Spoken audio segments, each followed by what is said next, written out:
lehenengo aurkezpena honeta. Aurkezpena, bigarren mahala binakako pentatloi txapelketa honetan. Lekua hemen gauden honetan, Tolosako zezen plazan izango dira.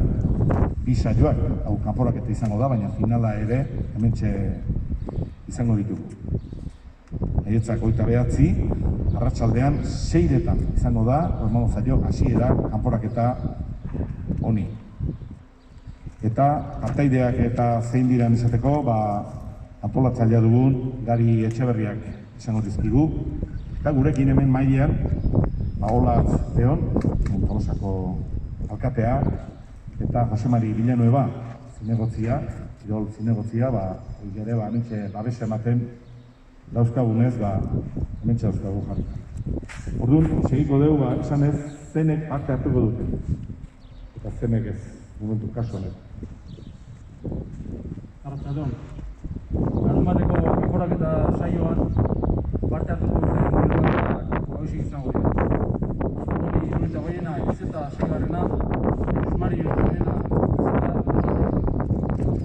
izeta Benat Amade eta Aritz Irazabal, Jago Otaegi eta Luis Txapartegi, Iñaki Errazki Aratz Mugertzarekin, Kepa Peñagarikano eta Gorka Etxeberria, Ousman Drame eta Mikel Agirre, Daniel España eta Julio Jiménez, Jon Unanue Goenatxo hirugarrena, Mikel Larrañarekin, Jon Gizasola Zele bosgarrena, Joris Gizasola Zelai laugarrenarekin, Xabier Urrutia eta Junen Cañamares, eta azkenik Tubi Bustintza eta Jokin Izmendi.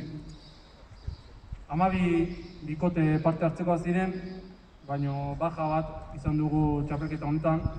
Inar Urruzono belaunean izan duen lesio batengatik ezin du parte hartu, eta orduan Aitzol eta Inar ez dira txapelketako parte izango.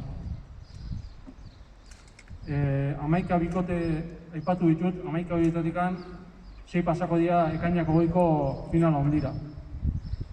Orduan, larun batean bertan ikusiko dituzte 11 bikote hauek nor baino nor indar handiagoarekin finaleko txartenaren bila.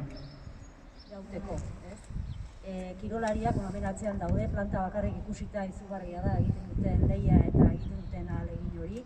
Beraz, honenak irabazi dezala, naiz eta publikori gabe izan lehia, berotasuna etxetik ematen diogunda, ETB-tikan jarraitzen degundanak froga, animo eta izan dadila aurtengoa ere lehia ikaragarria. Eskerrik asko, Olatz. Ximari?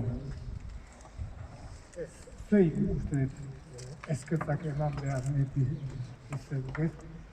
Bakigula zenbat esforzuk eta zenbat alegin suposatzen du eta meritu zu eta guazen, antolaketa eta gainea, golden egoean konzaraturik zenbat zailtasun sortzen dut ez. Ez da posiblik izango aurreko gazte urun jendekin kontakteak edo, zuzenki, baina gauzak aldatzen juten dien eta posible dan Sanjuanetarako aurreko kaineko 22 hogeien jendekin kontaktea. Pena da esenzialki ez ikustea.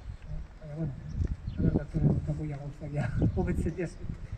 Sanjuanetarako gauzak hobetzen dien eta bestena, hortuko saioako izan. Eta eskerrik asko zuen.